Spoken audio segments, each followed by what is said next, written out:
Science and sorcery intertwine as Jack Deth leaps into another dimension in the final chapter of Full Moon Entertainment's Trancers 5.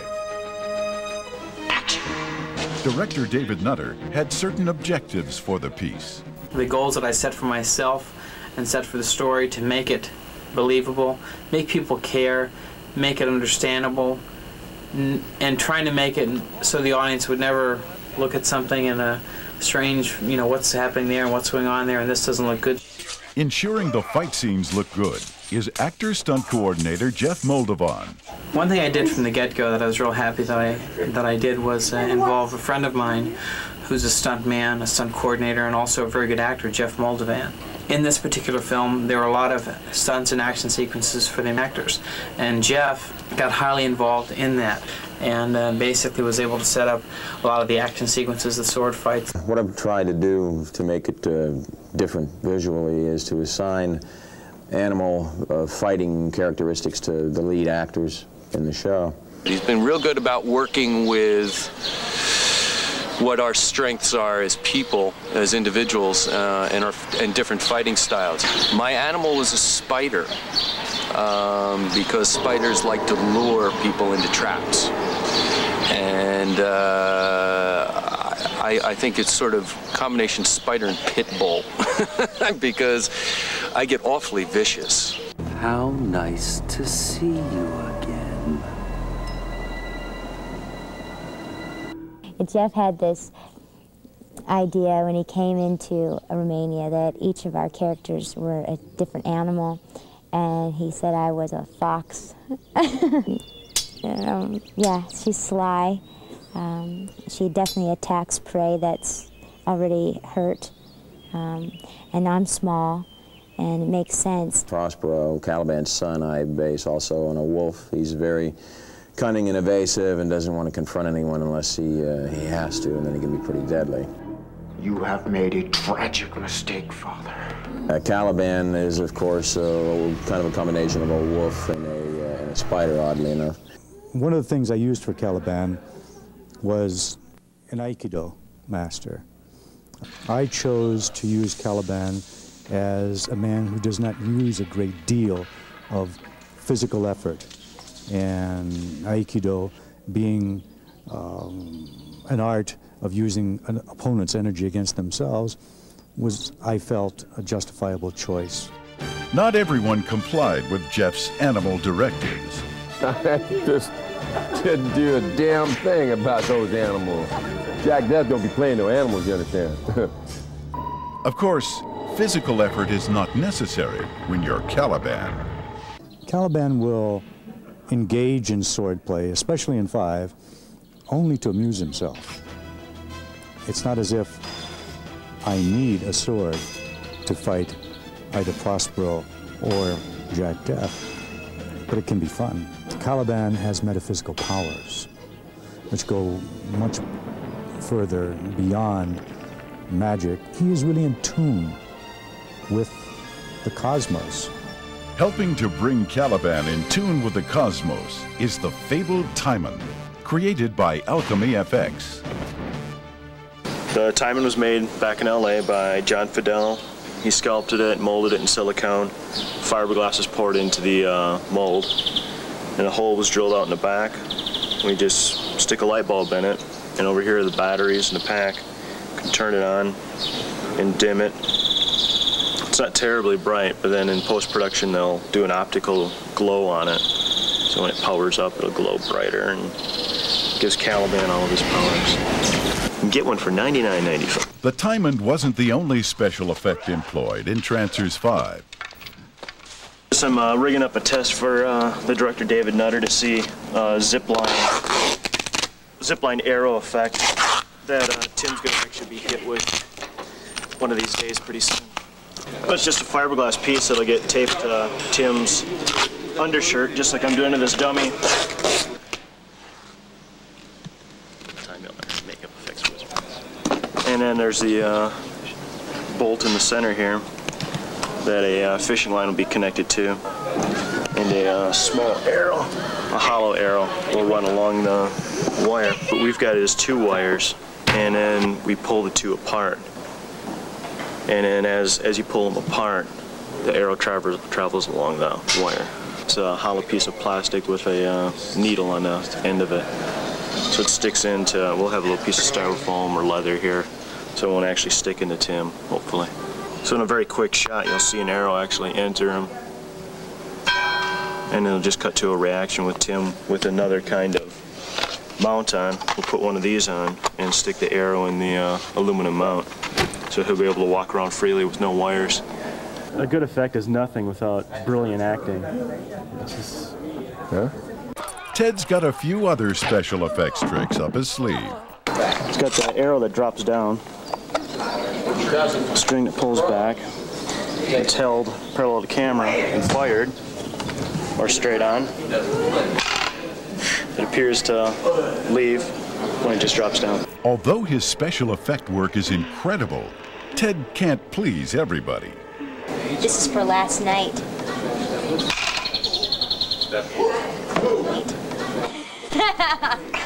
Once the arrow is fired, it has to have some place to land. He wanted to pierce my nose, but what he's going to do is to rig a gag with the front, and I'm going to reach around, grab it, and yank it out. Make me look good, Ted. Oh, sure. Make it look painful to mere mortal, but to me, nada. Special effect work is exciting, but it isn't the heart of a film. I guess for me, the scenes that I enjoy most doing on a personal level are the two people scenes. I think the scene in Trancers 5 when Prospero really confronts Jack Deth about what he feels like as a trancer. That's, I think, the most favorite scene I've ever been involved in.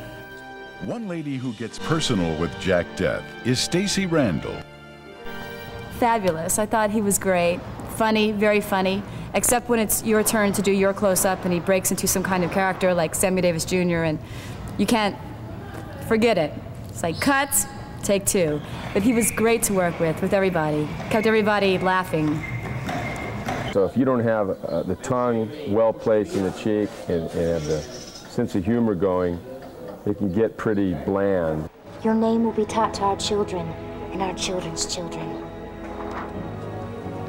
Swell. Trancers 5. The world will never be the same. Jack has left me something special.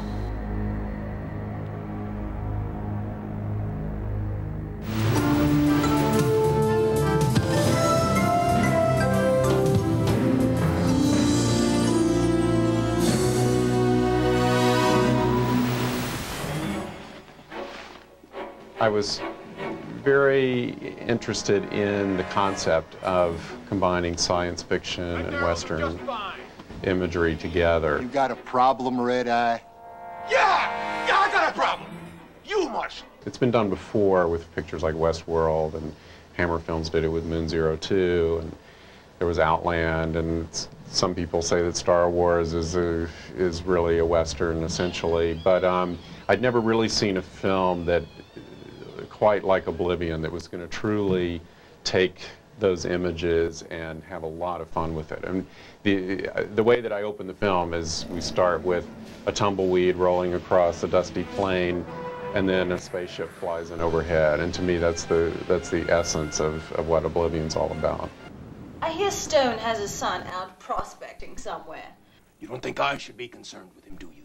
The son of this marshal returns to the town.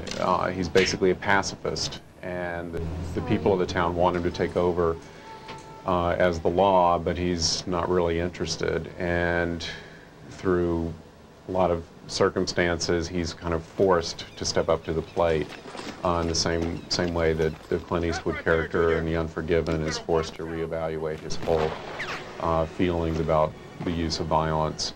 But it's done with a lot of humor and fun. What happened to, I don't want to hurt anybody? Well, I don't want to hurt anyone. Unfortunately, you happen to be standing right where my gun's about to go off. I mean, the town of Oblivion is populated by a lot of eccentric, crazy characters. Like the saloon is run by Miss Kitty. who's a feline alien with 9 lives, played by Julie Newmar of Catwoman fame. The town doctor, who's also the town drunk, and the town inventor and robot repairman, is played by George Takei of Star Trek fame. Give me a bottle. The Undertaker, Gaunt, is played by Carl Stryken, who played Lurch in the Addams Family movies. And he has psychic ability to know when and where death is going to happen. So whenever he walks into a room, everybody starts running for the hills. You're the only one who's ever happy to see me. Everyone is dead when they see you. It seems like I'm always involved in bringing a lot of dark humor to the projects that I work on. Many times the scripts will start out much more serious than when I get done with it. Nice catch. Practice makes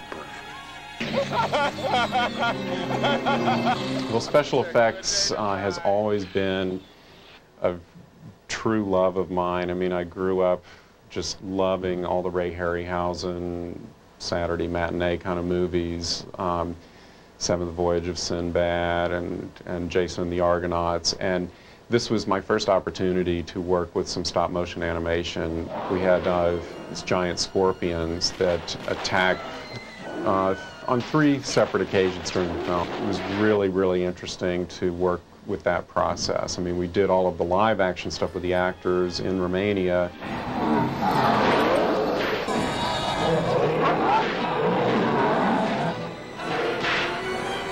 Stand back, please.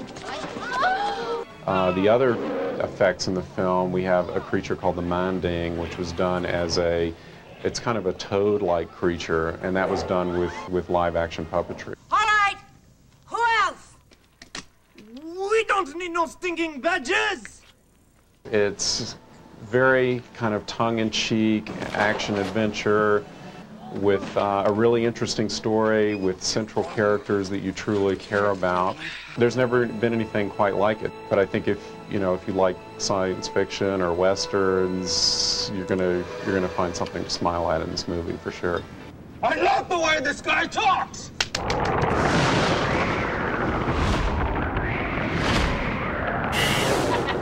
It's a hey, this back. Some kids are always getting picked on. Just give it back to him. And there's nothing they can do about it. Come on, you guys. Look, Sally, could you just stay the hell out of this, okay? Even when things seem to be going their way. You're trembling. The bullies won't leave them alone. And that's for putting your hands on my girl. But these kids have someone watching out for them. Are those boys bothering you? Someone very special. But even he couldn't save them from their fate. They're dead, but not for long. I command you, awaken. What have we here? I can't feel my body. I feel so weird. This is so bad. Now the little guys are in charge.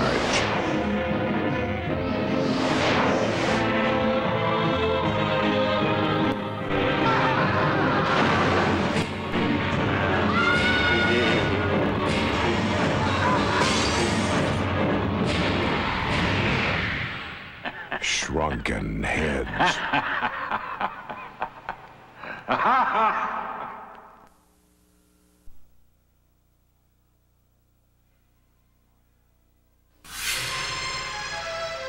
When Rick Myers tapped into the secret of artificial life, it's the formula.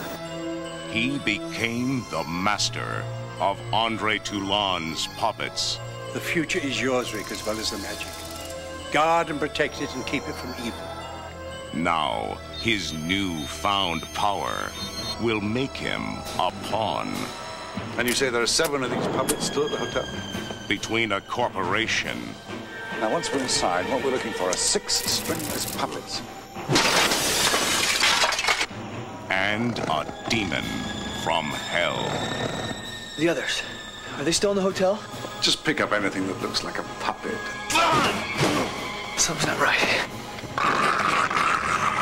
one will stop at nothing to capture the puppets. Hey, you think these things are dangerous? Oh, please, don't be ridiculous. The other will unleash the forces of darkness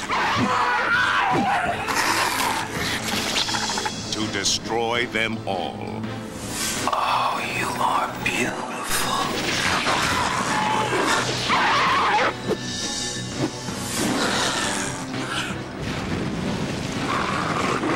We have their magic. They're gonna keep coming until they get it back or until they're stopped. Oh my God.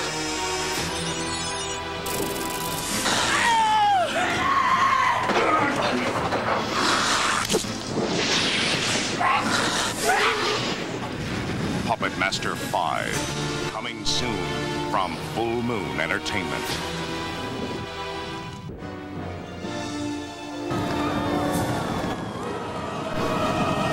In the darkest depths of hell. You know the law. You know it is forbidden for us to leave this pit. I would happily pay the consequences for a single day of freedom. An avenging angel has found the gateway to a world of unchecked evil. The demons from hell are coming! A world called Earth. It is only you who would make the ascent wearing your own flesh. Heaven has chosen her to judge our souls and send sinners. Please, get away! Straight to hell. Who's ever responsible for the killings is probably on some sick quest. On a mission of vengeance, the last thing she expected to find was love. I want you to accept me into your dwelling. Now, passion. Are you attracted to me? Veronica, you are a complete and utter mystery to me. Will control her fate. It's not in my nature to turn away from evil, Max. Are you responsible for those murders? I'm not human, Max. I turned into another person. A person that might repulse you. Hell has no fury like the Dark Angel.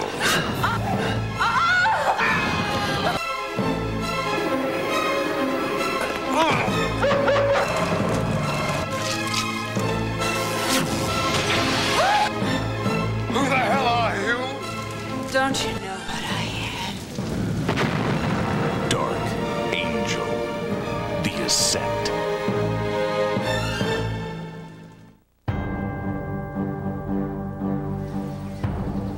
The producers of Reanimator and From Beyond take you to a town on the edge of madness, where people have become prey for an evil under the ground. These damn things have been living under our feet and tearing us apart for 20 years! A lurking fear that hides an unholy fortune. In that cemetery is buried a guy who is stuffed with money. This is your family legacy, kid. Now, Don't even breathe. Hey, I don't know what you people got going on here. As soon as we blow the cemetery, you can walk away. criminals have come to dig for treasure. Well, I'll make all of this very easy for you. I'm just here for the money. In a cemetery of the damned. And hell has risen to hunt them. It's starting.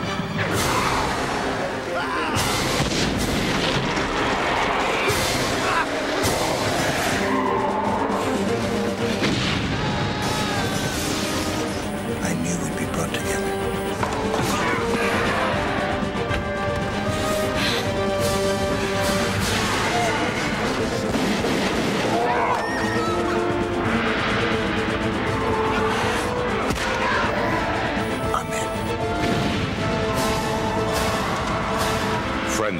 John Finch,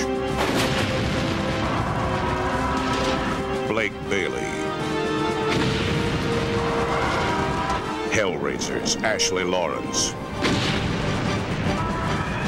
Ghost, Vincent Schiavelli, and Reanimators, Jeffrey Combs. In H.P. Lovecraft's The Lurking Fear.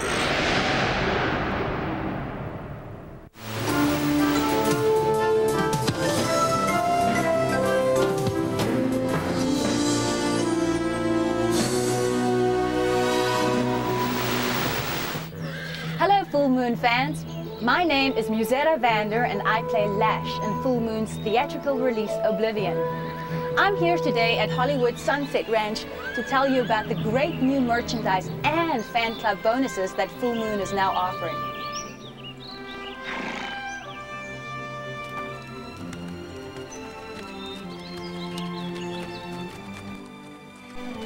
The best way to find out about Full Moon's hottest new movies and to get the inside scoop on our stars and special effects is by joining the Full Moon fan club for only $20.